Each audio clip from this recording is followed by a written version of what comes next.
3 to 5. That's the number of data systems that the typical nonprofit is using to juggle their fundraising operations, according to market research firm LEK Consulting. Now, I've been hearing this number since I joined the nonprofit technology sector over 10 years ago. And unfortunately, things have not changed. So, when we talk about a data system, what exactly does that mean? In the case of revenue operations, let's use Generosity Experience Design to give us some focus here. First, you have marketing technology. That includes a website, email communications, direct mail production, and graphic design tools like Canva. Second, you have the revenue management itself, online donation forms, peer to peer fundraising platforms, auctions management, and of course, the constituent relationship management system, or CRM for short. Third, you have the impact and analysis side of the operations. For the sake of simplicity today, let's just flag accounting systems like Intuit QuickBooks Online as the focus for this part and leave out things like program management.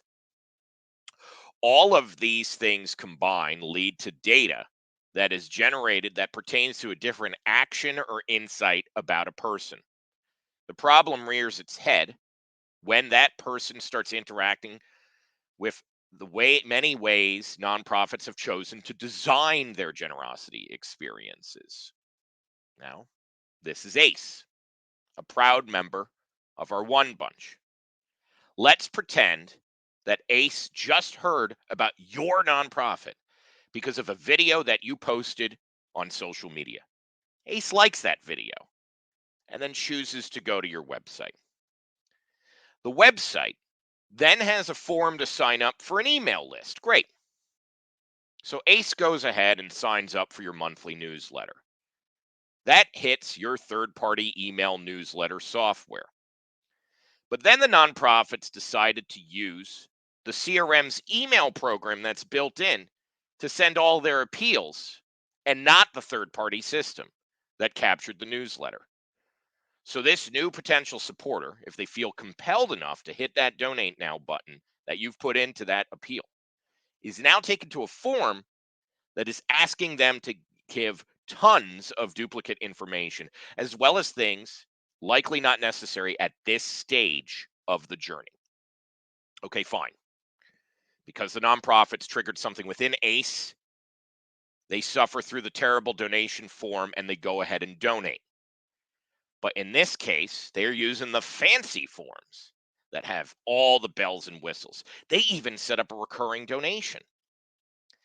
That then doesn't get translated properly into the database. The donor receives solicitations to other types of revenue generating activities, all within their brand new form to fill out. Then something happens that I believe is truly driving the majority of revenue operation problems, the slow decline of relevance. The nonprofit continues to insert the person's first name into the newsletter, Dear Ace, but otherwise the updates aren't relevant. The story's too centered on how great the nonprofit is at solving their problems. But in turn, the donor continues to receive urgent appeals. The love fades, the interest recedes, and finally the person unsubscribes from the newsletter. But guess what? They continue to receive appeals and even physical letters in the mail because the data didn't transfer over. Eventually, the person just tunes things out entirely, and the original reasons have shifted into nothingness. And then that's when the nonprofit gets the dreaded, I never signed up for this list email in reply to something that's sent out. It takes a lot of work to put all these different pieces together. And the reality is that even the vast majority of nonprofits struggle with putting these basics together. That's why I feel a deep pain whenever I see somebody in a community forum ask what CRM everyone's using, besides the fact that salespeople descend on those folks like vultures around a fresh kill. They also serve zero strategic utility for the person asking it. It is automatically limiting the potential of the generosity experience by focusing so much on the CRM. The vast majority of databases on the market are basically helping manage money not people. They prioritize affluence over affinity, with some technology even using wealth data as the primary reason someone may be generous. There has to be another way to think about these problems. I want to propose something very simple. And I want you to close your eyes and visualize your favorite Lego set, either growing up or as an adult.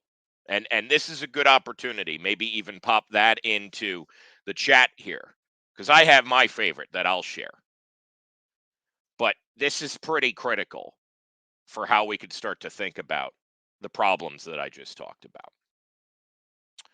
Because if you're like me, that's actually going to be the retro Nintendo Entertainment System kit that actually has a rotating wheel to make Mario jump over the Goombas. I actually have it over in my living room above the fireplace. And sometimes I, let the kids do that, but otherwise it's a piece of art. So what about you? What do you see when you do that? What are the individual components that you can spot in your favorite kit? What are the things that when you put it together were behind the scenes that nobody would actually see, but made something pretty special happen?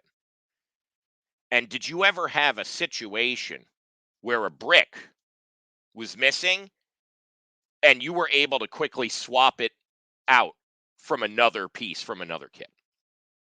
And that's the beauty of the Lego system of play. And I contend that nonprofit data management should work in a very similar fashion.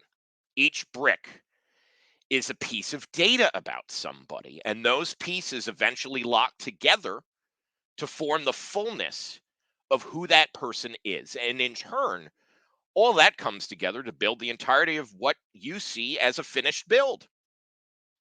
Too many nonprofits are just dumping everything on the table and then not trying to figure out how everything fits together. Some of y'all are just grabbing chewing gum and trying to use that to hold things together. It should not work that way. There needs to be a native, connected elegance that streamlines these interactions, even if you don't want to use what you consider individual best of breed solutions. I implore you to remember that the donor ultimately only cares about how you are communicating and delivering on your mission, not that you've offered them the most payment options of any nonprofit around. The reality is that a technology company like Neon One should be putting together the best kit possible for you, with clear instructions and ability for little touches and customizations that make it yours. The sooner we embrace that the generosity experiences all of these pieces coming together, the quicker we could shift toward designing something magical around that.